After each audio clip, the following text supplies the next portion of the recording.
kind of talk. I should not believe, either, in any nasty tales connected with my sister, or with Captain Carey. And you ought not to listen to them, for Mary's sake. You should not pander to your high principled ladies. You should tell them to be more charitable, and to mind their own business." A year ago the parson would have taken umbrage at this rebuke. He now hastened to deprecate displeasure on the part of the one whom, of all the world, he most desired to please. "Far be it from me to speak ill of anyone belonging to you," he declared solemnly, but still he could not help it. "The most good-natured person, if he be greedy, will seek to ingratiate himself with power by disparagement of rival suitors." He was following an impulse that might be described as an instinct, in trying to weaken Deb's favour towards the rest of her relatives, in order to concentrate as much as possible upon himself, to push back, as it were, the hands that he imagined eagerly outstretched to her, palm upwards, that the more might be dropped into his own. He asked her if she had seen Mrs Breen, and sighed over the plebeian connection. "I may be poor," said he, "but I do come of a good family. It is unfortunate, perhaps, but we cannot help our prejudices." "It is a ridiculous prejudice," said Deb, "especially in a country like this." "Oh, it is, it is. I own it. But well, you know." She brusquely brought him back to the question of Mary's health. "It is Mary that I want to hear about. Tell me, before she comes in, what is the matter with her?" He was willingly confidential. "She has worries," said he, "worries that you, my dear young lady, in your position, know nothing of, would not understand if I were to tell you." "I have been in positions to understand most kinds of worries," said Deb. "What are they? Money worries?" "Well, I have a delicacy in—" "Oh, you need not have. I know, of course, that you cannot have been too well off, and I am here on purpose to do something for you, if you will allow me." There was no need to beat about the bush, she knew, since Mary was out of hearing. "Tell me exactly, if you don't mind, in strict confidence, of course." "No need to trouble her, and I shall not say anything." He told her, with fullness and fervour, when he had expressed his too fulsome gratitude.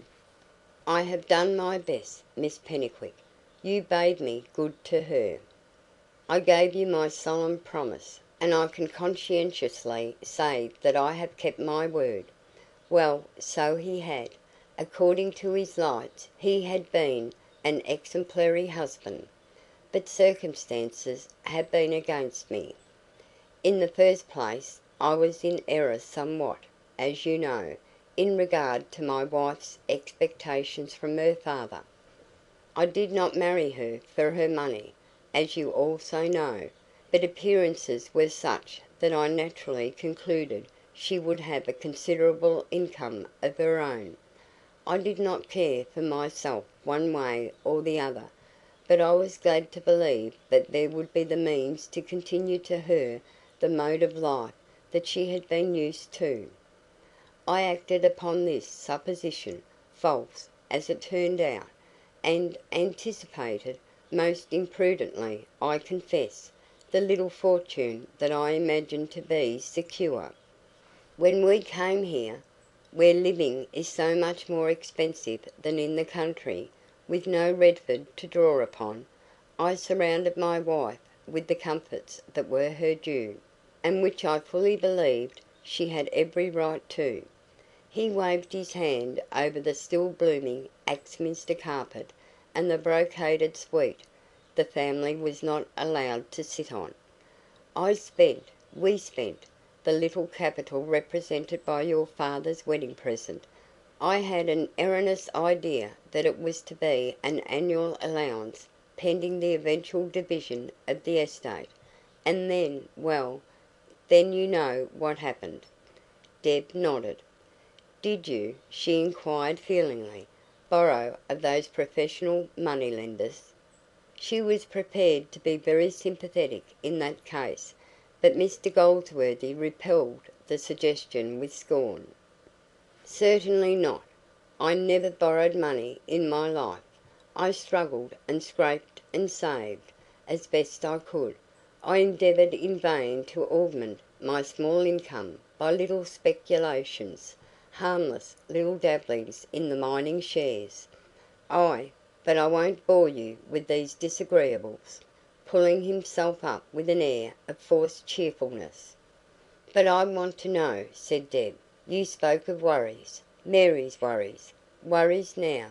Are you still?" He spread his hands and wagged his head. "I'd rather not talk about our troubles," he sighed.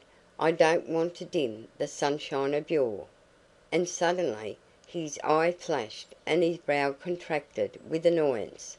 Mary, somewhat hesitatingly, to be sure, walked in. Robert had insisted that the pater was all wrong in his idea that it was proper for him alone to receive the visitor, and for the mistress of the house to linger inhospitably after it was known that she must know of the visitor's arrival.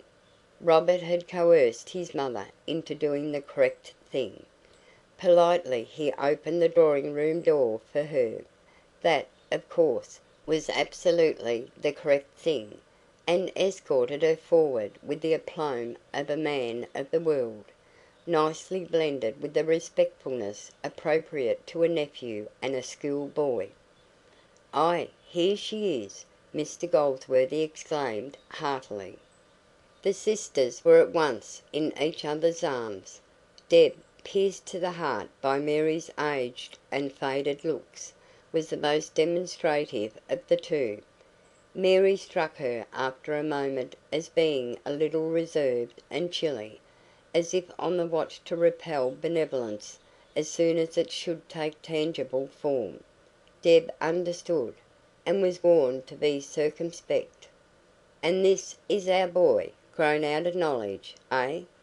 Mary stepped swiftly aside to let Robert come forward, and there was no mistaking the sentiments held in common by the parents with regard to their son. Their two faces were mirrors for each other, suffused with the same tender pride. "Perhaps the child has reconciled her to the rest of it," Deb hazarded a hope. "She may be happy." For Mary smiled and moved alertly about the room. She accepted her husband's ostentatious hand and chair, and when he resumed the conversation, or rather restarted it, on the subject of Robert's achievements at school, she followed where he led, so long as he did not seem leading towards Deb's pocket, backing him up in the most wifely manner. "Can it be possible?" Deb kept asking herself, glad at heart to see such signs, which yet lessened her pity for and interest in her sister. But Mary, with all the pride of the Pennycuicks in her, was not one to let on. Her skeleton was locked tight in the cupboard it belonged to when visitors were about, especially such a visitor as this, and also when they were not about, so far as she could have it so. So that a sort of air of entertaining company pervaded the room. Deb felt a constraint with her sister, and that she was making no way with her mission. But Robert stepped into the breach. With Mary's son the impulsive lady at Redford was unexpectedly pleased. There was not a trace of Pennycuick to be discerned in him. Nevertheless, he was good-looking, intelligent, and interesting boy.